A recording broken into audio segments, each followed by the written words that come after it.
బీహార్ రాష్ట్రము ఔరంగాబాద్ జిల్లా రమణల్పూర్ గ్రామానికి చెందిన అమీర్ ఖాన్ పాస్వాన్ మరియు కామేంద్రరావు అనే ఇద్దరు వ్యక్తులు ఒరిస్సా రాష్ట్రం గజపతి జిల్లా వీరాపల్లికి చెందిన సంజిత్ సభాపతి అనే వ్యక్తి నుండి 28 కేజీల 550 గ్రాముల గంజాయిని కొని వారి బీహార్ రాష్ట్రంలోని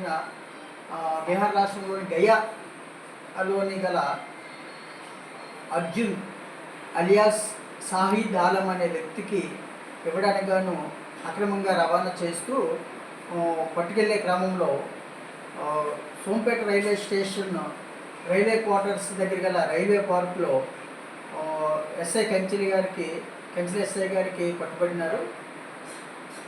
వారిని కంచిలి ఎస్ఐ గారు ఈరోజు 11:30 గంటలకు అరెస్ట్ చేసి వారి వద్ద నుండి 28 కేజీల 550 గ్రాముల గంజాయిని మరియు ఒక సెల్ ఫోన్ను స్వాధీనం చేసుకున్నారు. దీని మీద కేసు రిజిస్టర్ చేయడం జరిగింది.